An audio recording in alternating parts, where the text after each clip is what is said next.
It is a grainy, silent security footage, captured inside a descending elevator car. A man in a heavy winter coat frantically presses the control panel buttons, while the digital floor indicator rapidly drops into the negative numbers. He does not look panicked in the way a normal person would. Instead, he stares directly into the security camera lens with a look of profound, creeping realization just before the video feed goes completely black. The entire true crime community and mainstream media point to this exact clip as irrefutable proof that he orchestrated his own escape to start a new life. Millions of people are saying the exact same thing about this disappearance, insisting that he simply walked away into the shadows. They are completely wrong. This footage is not the documentation of a mastermind making his grand escape. It is the precise, harrowing moment a man realized he was perfectly trapped. The Winter Archive. Elias Thorne was a meticulous data archivist who worked in a subterranean corporate vault located 3 stories beneath a sprawling metropolitan business park. It was the dead of winter, a season that blanketed the world above in thick ice and freezing winds, driving most people indoors and making the underground facility feel even more isolated. Elias was a man who preferred the company of servers and cooling fans to human interaction. He spent his days cataloging highly sensitive corporate data, organizing digital files that were worth millions of dollars to the right buyers. The vault itself was a marvel of modern engineering, designed to withstand natural disasters and unauthorized physical intrusions. Thick concrete walls surrounded the archive, and a series of heavy motorized blast doors separated the different sectors of the basement.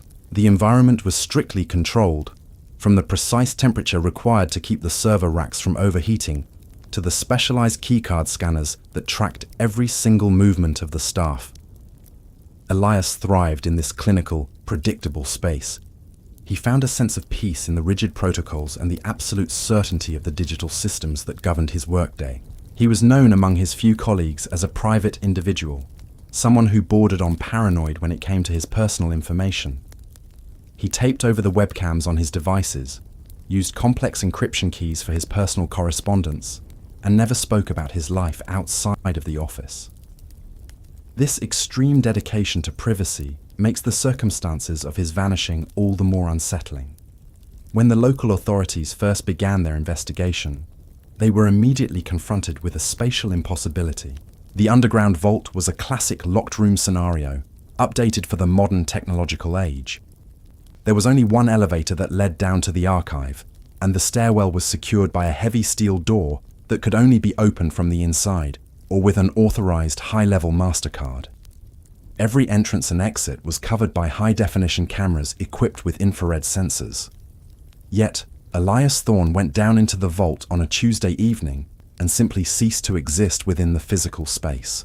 The police reviewed the security footage over and over again.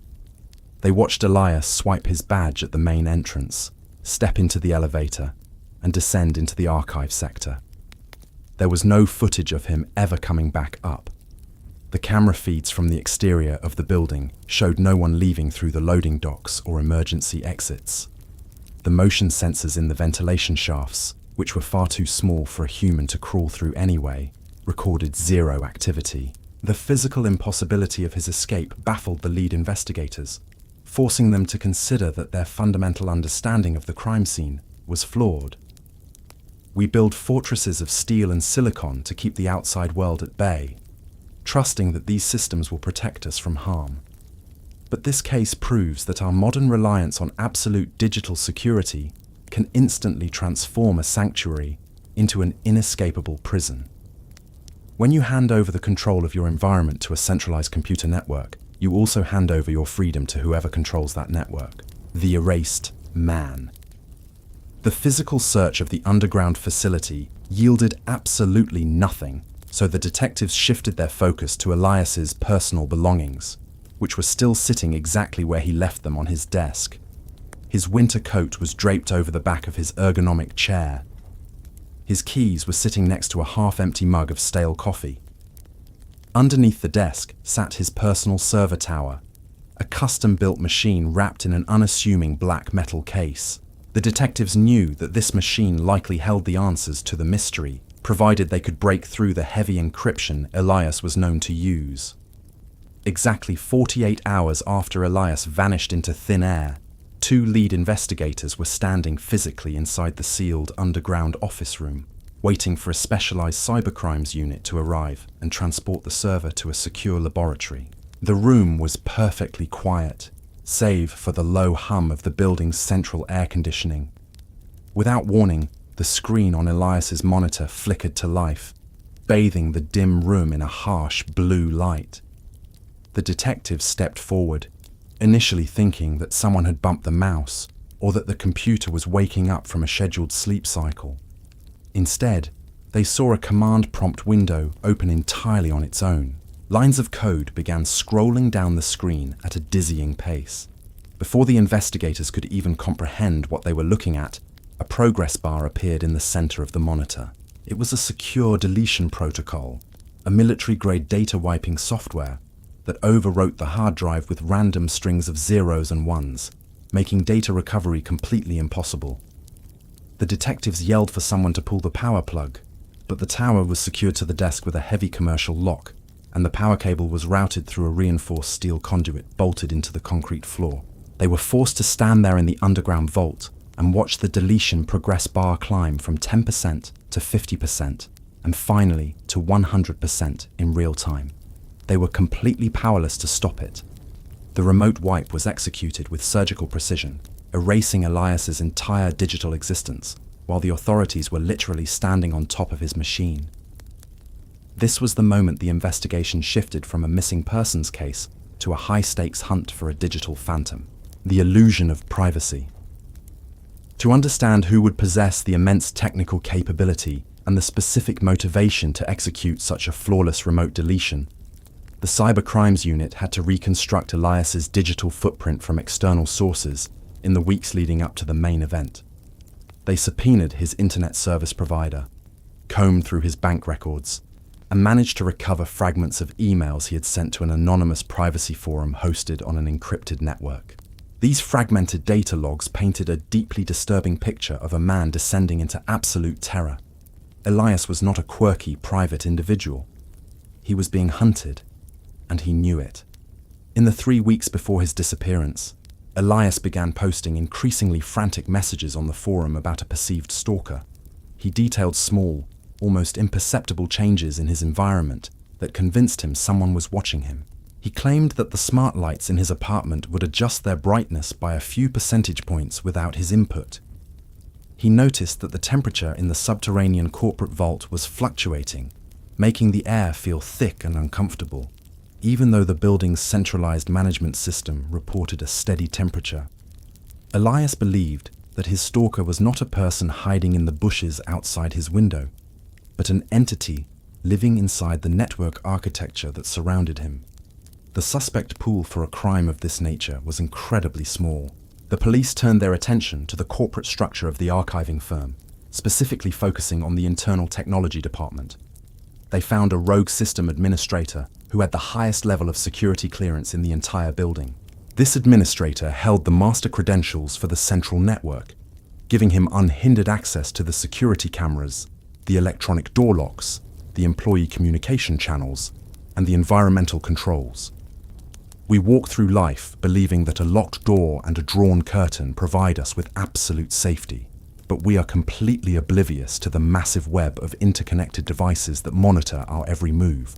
The thickest steel blast doors and the most advanced physical security measures are completely useless against a person who holds the digital keys to the very air you breathe.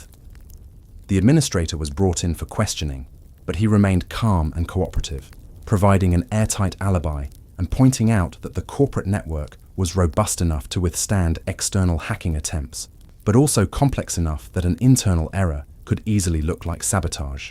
However, the true horror of the situation was much deeper than a simple workplace dispute or a malicious colleague. The silent predator. To grasp the absolute terror of Elias Thorne's final hours, we must step outside of his perspective and look at the timeline from an omniscient point of view. This shift in narrative reveals a terrifying reality that that Elias was blind to until the very end. The police discovered through deep forensic analysis of the building's server logs that the centralized smart lock and ventilation systems of the subterranean vault had been secretly compromised long before Elias even swiped his badge at the front door. The digital breach occurred exactly 3 hours before Elias arrived for his evening shift. A silent predator was actively manipulating the environment, rewriting the safety protocols of the building architecture, and carefully setting a trap in the dark. We know this entity is reshaping the vault into a prison, but Elias does not. We must picture Elias waking up in his apartment, making a cup of coffee, and packing his heavy winter coat, completely oblivious to the fact that his fate is already sealed. He drives through the freezing winter night, listening to the radio, feeling a false sense of security as he approaches the monolithic corporate building. He walks through the glass lobby, exchanging a brief nod with the night security guard, and steps into the elevator car, unaware that he is walking directly into a web that has been spun specifically for him. The threat Elias faced was buried entirely under the surface, completely devoid of physical violence or overt confrontation. There was no man in a mask waiting in the shadows with a weapon. Instead, Elias experienced a systematic, invisible stripping of his control over his environment. The deprivation of agency began with small, seemingly innocuous technological failures. First, his authorized keycard failed to register at the main exit of the archive sector. When he swiped the plastic badge against the reader, the little light blinked red instead of green, and the heavy door refused to disengage its magnetic lock. Elias likely assumed it was a simple glitch, a common occurrence in a building reliant on complex software. He probably tapped the card a few more times, feeling a mild spark of annoyance rather than fear. He turned around to walk back to his desk to call the internal help desk, but the physical environment continued to shrink around him. Second, the heavy motorized blast doors that separated the different storage sectors of the basement began to slide shut. These massive steel barriers were designed to isolate fires or prevent catastrophic water damage, and they moved with a smooth, relentless force. As Elias watched the doors seal off the adjacent hallways, he realized that their manual emergency release levers had been electronically disabled. The green indicator lights on the emergency panels went dark, meaning the physical overrides were useless.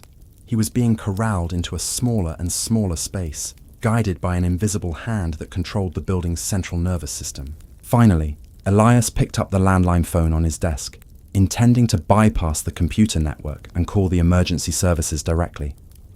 He lifted the plastic receiver to his ear and was met with a flat, dead tone. The digital switchboard had been severed from the outside world. He was cut off, isolated 3 stories underground in a concrete box. He was suffocated by the architecture itself, rendered helpless without a single finger ever being laid upon his physical body. The realization of his complete isolation settled over him like a heavy blanket as he stood alone in the dimming light of the server room, the shrinking box. The subterranean vault was designed with a redundant air circulation system, a necessary feature to prevent the massive banks of computer servers from overheating and melting down. This system pulled cold winter air from the surface, filtered it through a series of industrial purifiers, and pumped it through heavy metal ducts suspended from the concrete ceiling. As Elias stood by his desk, holding the dead phone receiver, the low, constant hum of the massive circulation fans began to change pitch. The system was not turning off, but it was recalibrating. The invisible entity controlling the network had overridden the thermostat algorithms. The fans slowed down just enough to let the ambient heat generated by the thousands of processors begin to pool in the enclosed space. It was a subtle shift at first, a slight stuffiness in the air that made Elias unbutton his heavy winter coat. But it was a calculated move to increase the physical discomfort of the trap, a psychological tactic designed to induce panic. The detectives investigating the timeline noted this environmental change in the system logs, marveling at the cruel ingenuity of the attack. Every single aspect of Elias's physical reality was being manipulated remotely. The lighting system, which usually bathed the archive in bright, sterile white light, shifted into a low-power emergency mode. The fluorescent tubes flickered and dimmed, casting long, distorted shadows across the rows of black server cabinets. The environment was weaponized against him. The police spent weeks trying to reverse engineer the malicious code that had infected the building's central management server. The cybercrimes unit brought in top-tier analysts who worked around the clock in a temporary command center set up in the building's ground floor lobby. They pored over millions of lines of machine code, looking for a signature, a digital fingerprint that could identify the silent predator. They discovered that the malware was not a standard virus purchased on the dark web, but a customized, elegant piece of software written specifically for this exact facility. It navigated the complex network topology with terrifying ease, bypassing firewalls and intrusion detection systems, as if it had the blueprints to the entire digital fortress. This level of sophistication reinforced the theory that the rogue system administrator was involved, but the evidence remained entirely circumstantial. The code was designed to execute its specific tasks and then dissolve, leaving behind only corrupted memory fragments that offered no concrete answers. This ghost in the machine left the investigators chasing shadows, struggling to build a case against a suspect who could alter reality with a few keystrokes. The echoes of paranoia. To comprehend why Elias Thorne was the target of such an elaborate and terrifying scheme, the lead detectives dug deeper into his background, looking beyond the encrypted forums and into his actual physical past. They interviewed his former landlords, distant relatives, and the few people who had managed to hold brief, superficial conversations with him at a local coffee shop he frequented. A consistent portrait emerged of a man who was brilliant but deeply alienated from society.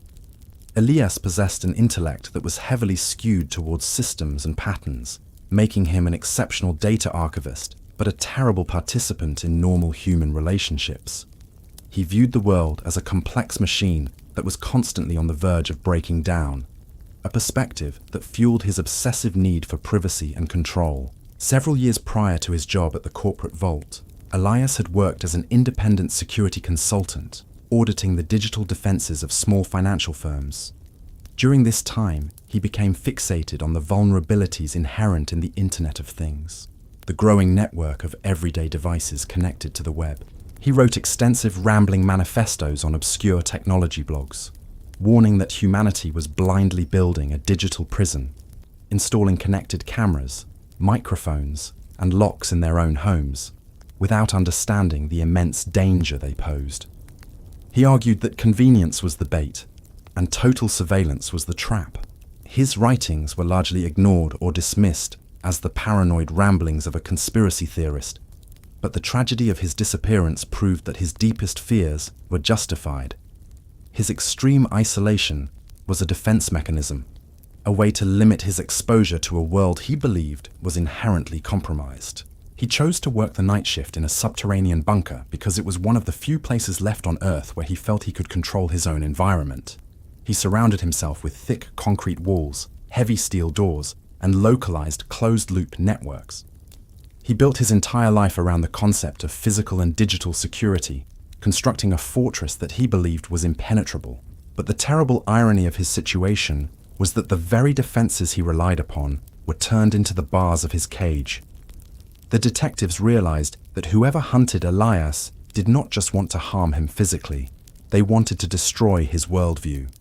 They wanted to prove to him, in the most agonizing way possible, that absolute security is a myth, and that the walls he built to keep the monsters out were the exact same walls that would keep him trapped inside with them. The psychological torture of the event was paramount. As Elias wandered the dim, heating aisles of the archive sector, testing every locked door and dead keypad, he was forced to confront the absolute failure of his life's philosophy. The system he trusted above all else had betrayed him entirely. The cold search. When the physical search and rescue teams first breached the underground facility, the morning after Elias failed to return home, they were operating under the assumption of a medical emergency. The heavy blast doors were still magnetically sealed, requiring the building's engineering team to physically cut the power to the entire basement level to disengage the locks. The silence that rushed out of the dark archive was absolute. Flashlight beams pierced the gloom, illuminating the dust particles hanging motionless in the stagnant air. The search teams moved methodically through the server racks, checking every shadow and narrow gap between the metal cabinets. They expected to find a man collapsed from a sudden heart attack or a bizarre industrial accident. They did not expect to find an environment that was perfectly intact, undisturbed, and completely empty. The forensic technicians scoured the concrete floor for scuff marks, dragged items, or any signs of a physical struggle. They found nothing. They dusted the dead landline phone, the keyboard, and the manual door releases for fingerprints, finding only the smudged prints belonging to Elias himself. The lack of physical evidence was maddening. It was as if Elias had evaporated into the recycled air. The lead detective, a veteran investigator who had spent decades working violent crime scenes, stood in the center of the archive and felt a deep, unsettling chill that had nothing to do with the subterranean temperature. He realized that modern crime scenes were no longer defined by physical boundaries. The violence committed in this room was entirely digital. An assault carried out through fiber optic cables and malicious commands, leaving no blood, no broken glass, and no obvious point of entry. The empty chair at the desk became a haunting symbol of a new era of vulnerability. The police brought in ground-penetrating radar devices to scan the concrete floor, searching for hidden sinkholes or structural collapses, but the foundation was solid bedrock. They dismantled the ventilation grates, even though the metal ducts behind them were less than 12 inches wide, proving mathematically that a human body could not fit inside. Every physical avenue of escape was systematically ruled out, forcing the investigation to constantly return to the digital realm.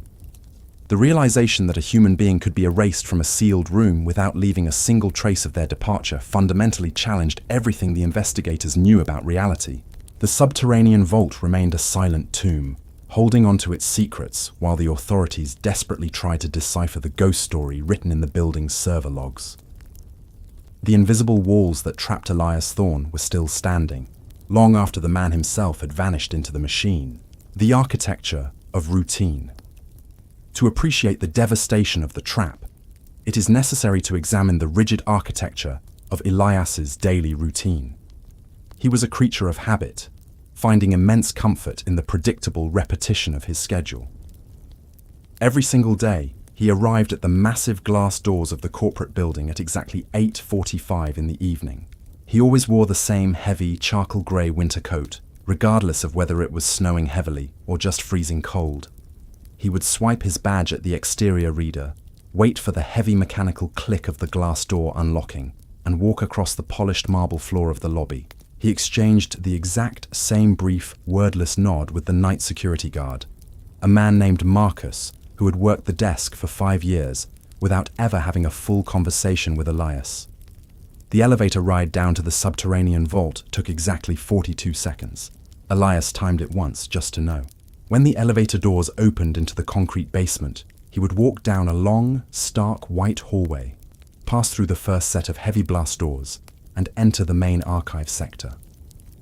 His desk was situated in the center of the room, surrounded by towering black server cabinets that hummed with a constant, soothing frequency. His routine within the vault was just as meticulous. He would hang his coat on the back of his chair, boot up his personal machine, and begin running diagnostics on the massive corporate data sets he was tasked with organizing. He took his mandated breaks at exactly the same time every night, drinking a cup of bitter black coffee from a thermos he brought from home. This level of predictability made him the perfect target for a predator who operated through code and scheduled commands. The entity hunting Elias did not need to guess his movements or track him through the city streets. They had to read his digital schedule, analyze the access logs, and set the trap to spring at a precise moment in his unbreakable routine. The predator knew exactly when Elias would be isolated in the deepest part of the building. They knew exactly when the night security guard would be doing his rounds on the upper floors, far away from the basement monitors.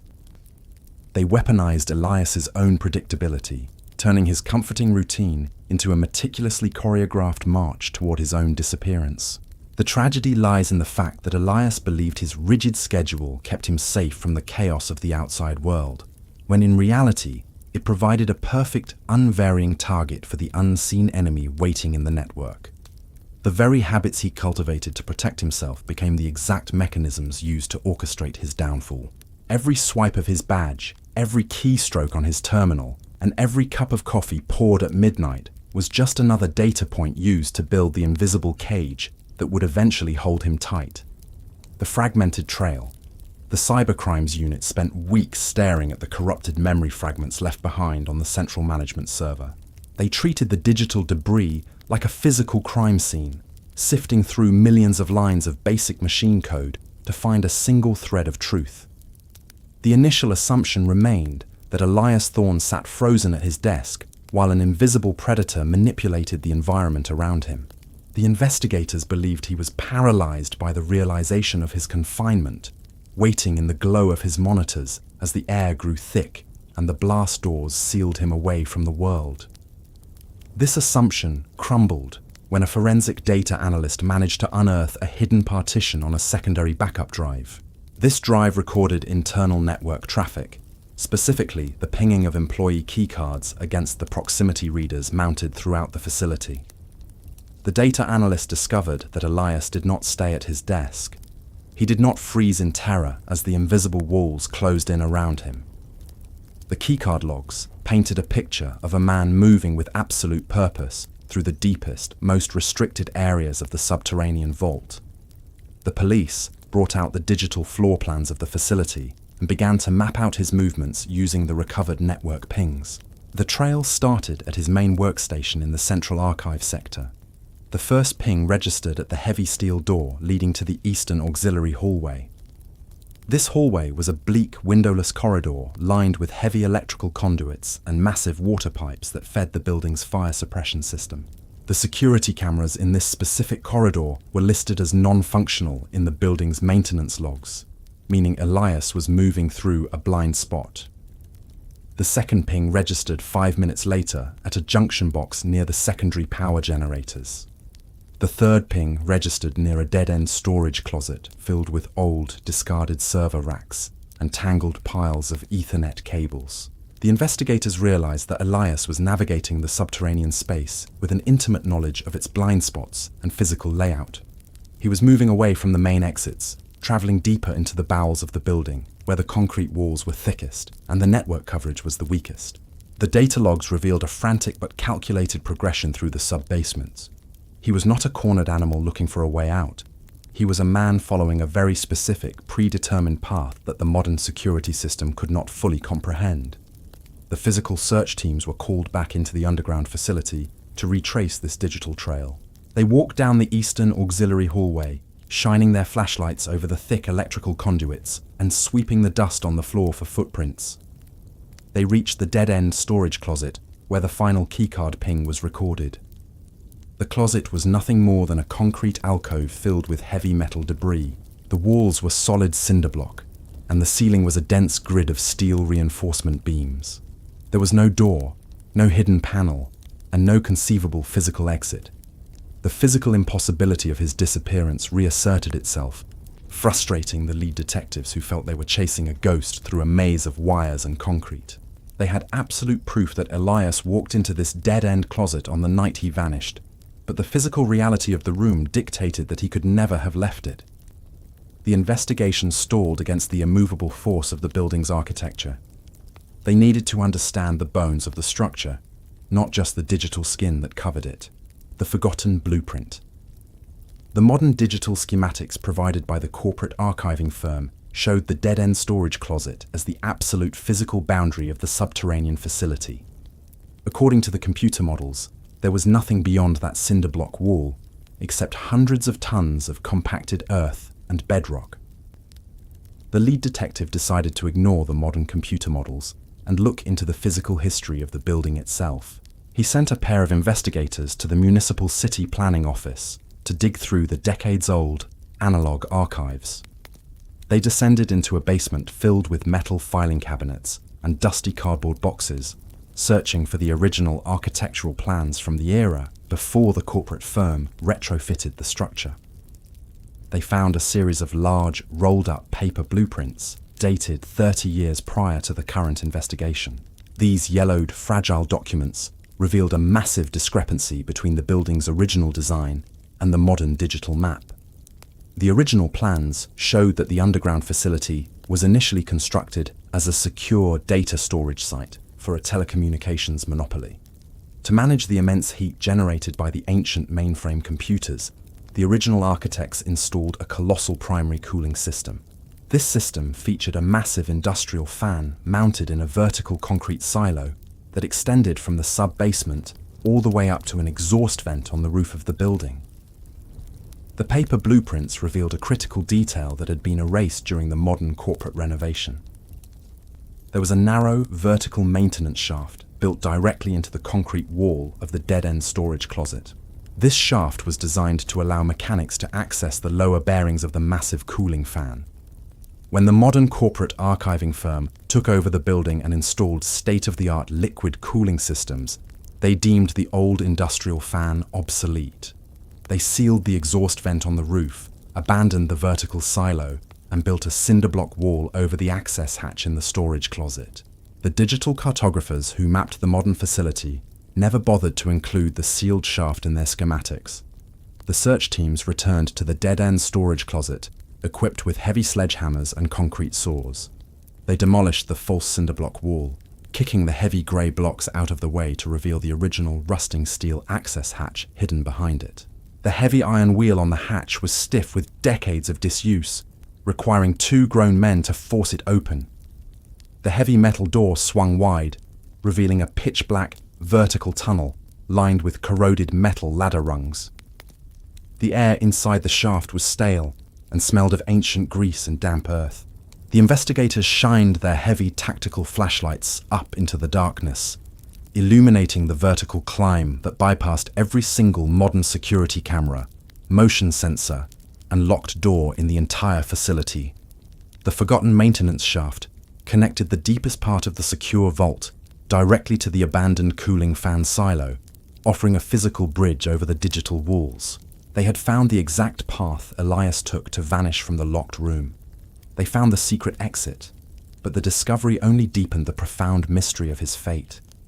The anatomy of hubris. The unearthing of the hidden maintenance shaft forced the lead investigators to re-evaluate the entire psychological profile of Elias Thorne.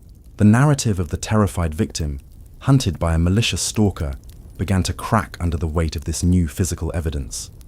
Discovering a forgotten structural anomaly from 30 years ago requires immense dedication and deliberate research.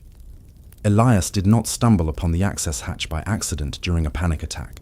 He knew it was there. He studied the same municipal archives the detectives found, identified the architectural blind spot, and incorporated it into his plans. This level of meticulous preparation shifted the focus of the investigation toward the concept of human hubris. Hubris is the fatal flaw of the brilliant mind. It is the overwhelming arrogance that convinces a person they can account for every single variable in a complex system. Highly intelligent people often fall into the trap of over-planning, building elaborate schemes that rely on dozens of fragile, interconnected steps. They believe their intellect creates a perfect shield against failure, making them entirely blind to the chaotic, unpredictable nature of reality. Elias believed he possessed a supreme understanding of the digital and physical architecture of the corporate vault. He viewed the advanced security systems not as barriers, but as tools he could manipulate to serve his own ends. He spent his life analyzing complex data sets, organizing information, and finding patterns in the noise. This professional expertise bred a dangerous sense of superiority. He thought he was playing a game of chess against an opponent who did not even know the board existed. The logic of his plan relied on the assumption that the police would trust the digital evidence over the physical reality. He understood that modern law enforcement relies heavily on server logs, keycard swipes, and camera feeds to reconstruct a timeline. He knew that if he could control the digital narrative, he could manipulate the physical investigation. He built an illusion of a perfect locked-room mystery to mask his true intentions. He wanted the world to believe he was a victim because a victim is not pursued with the same ruthless determination as a criminal. The plan was a masterpiece of misdirection, born from the mind of a man who spent too much time isolated in the dark. He constructed a flawless narrative of paranoia and persecution, leaving digital breadcrumbs on encrypted forums to build a sympathetic backstory. He wanted everyone to look at the massive motorized blast doors and the dead landline phone, while he quietly slipped through the rusted hatch in the forgotten storage closet. The anatomy of his hubris lay in his absolute faith in his own design. He believed he could outsmart the massive corporate entity, the local authorities, and the physical constraints of the concrete bunker. He built a system of deception so complex that he failed to recognize the immense danger of the environment he was trying to escape. He assumed the old maintenance shaft would be his salvation, failing to realize that stepping outside the safety of the controlled environment meant surrendering himself to forces he could no longer predict or manage. The final 60 seconds. To truly understand the visceral horror of the trap Elias sprung upon himself, we must stretch the concept of time and examine the final 60 seconds of his presence in the vault with excruciating, microscopic detail. We must abandon the broad strokes of the investigation and focus on the tiny, raw physical realities of that exact minute. The time is 11:59 at night. Elias is standing in the dead-end storage closet, his heavy winter coat discarded on the floor to allow him to fit through the narrow opening of the access hatch. The air in the closet is thick with the dust kicked up by his movements. We can see the microscopic dust motes drifting lazily through the invisible beam of the single infrared security camera mounted in the corner. The camera is supposedly blind, disabled by a line of code Elias injected into the network hours earlier, but the red diode still pulses with a faint, rhythmic heartbeat. Elias grips the heavy iron wheel of the access hatch. The rusted metal is cold against his bare palms. He braces his boots against the concrete floor and pulls with all his strength, breaking the ancient seal. The groan of the metal hinges echoes through the small space, a harsh, grating sound that vibrates in his teeth. He forces the heavy door open, exposing the vertical tunnel of the maintenance shaft. He takes a deep, steadying breath, preparing to climb into the absolute darkness. He reaches his arm into the shaft to grasp the first corroded ladder rung. At that exact microsecond, the digital clock on the building's central server rolls over to midnight. The physical world around Elias undergoes a massive, invisible shift. A heavy, metallic click resonates through the concrete walls. It is not the sound of a door closing. It is the distinct, heavy sound of a secondary deadbolt engaging. We must watch the subtle, terrifying shift in Elias's eye movement as his brain registers that sound. His pupils dilate, swallowing the dim light of the storage closet. The confident posture of the mastermind dissolves in a fraction of a second. He turns his head away from the open hatch, looking back toward the eastern auxiliary hallway. The air circulation fans, which provide the only constant background noise in the subterranean facility, suddenly wind down and cease spinning. The silence that follows is dense and oppressive. Then, the power relay for the lighting system trips. We can stretch out the slow, trembling exhalation of his breath as the fluorescent lights power down, row by agonizing row. The heavy ballasts emit a dying hum, and the phosphor coating inside the glass tubes loses its electrical charge. The darkness does not fall all at once. It crawls from the corners of the room, consuming the discarded server racks, erasing the tangled Ethernet cables, and finally reaching Elias's face. He is plunged into a void so absolute that opening his eyes provides no more visual information than keeping them shut. The final 60 seconds end not with a scream, but with the suffocating realization that the environment has turned against him in a way his flawless plan never anticipated. The architect of deceit, the discovery of the maintenance shaft, and the realization of his intense preparation forced the narrative to violently pivot, recontextualizing the entire case. The detectives finally understood that the person manipulating the security system, dimming the lights, and locking the motorized blast doors was not a shadowy stalker trying to murder Elias Thorne. There was no silent predator hunting him through the network. Elias Thorne was the architect of a massive corporate data heist. The terror he displayed on the encrypted forums was entirely manufactured. He was intentionally locking himself into the vault to create a chaotic environment, aiming to frame a rival employee for his own fabricated murder, while he escaped through the forgotten maintenance shaft with millions of dollars in stolen corporate secrets. Elias spent months identifying the most valuable proprietary algorithms and client databases stored within the massive server banks. He slowly copied this information onto a series of high-capacity, encrypted microdrives, which he intended to smuggle out in his pockets.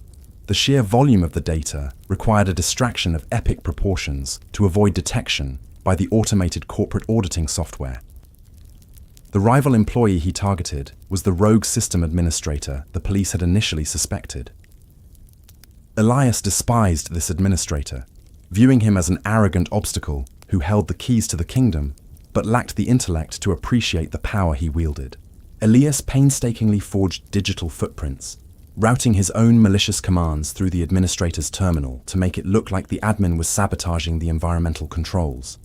Elias wanted to disappear rich, leaving behind a flawless locked room mystery that would consume the authorities and end with his bitter rival spending the rest of his life in a federal prison.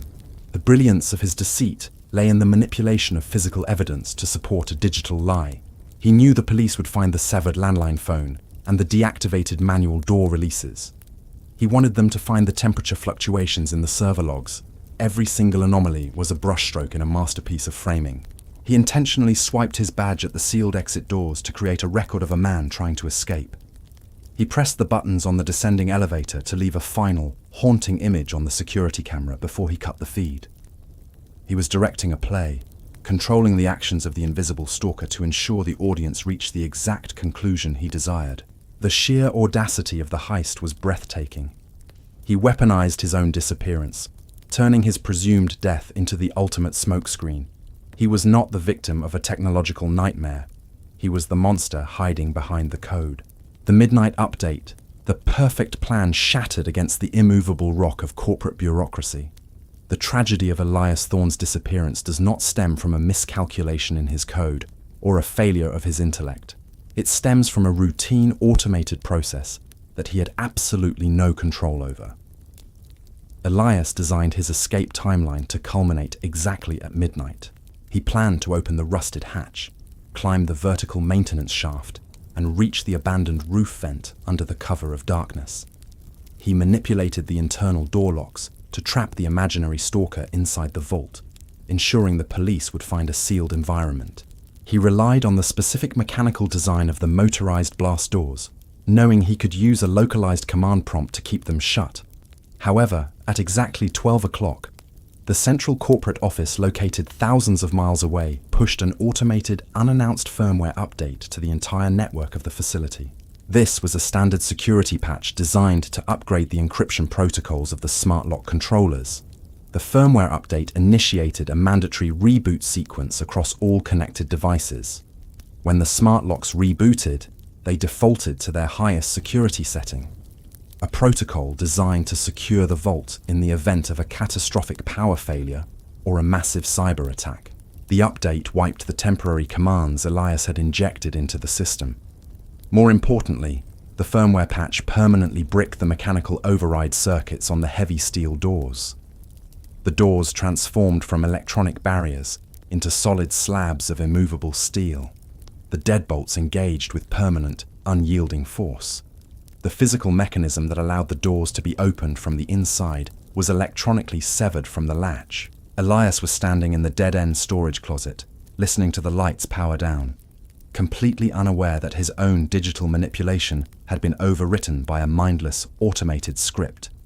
He built a flawless trap for a ghost, and the corporate network sealed the door behind him. The environment he sought to control exerted its own absolute authority. He was rendered entirely helpless by a line of code pushed by an anonymous technician in another time zone. The profound tragedy of his situation was the total lack of malice. The system did not hate him. The system did not know he existed. The system simply executed its programmed routine, turning his elaborate heist into a permanent tomb. The innocent witness. The revelation of the firmware update forced the investigators to look back at the frantic system logs they originally attributed to the malicious stalker. the narrative shifted one final time, revealing a truth that was deeply heartbreaking.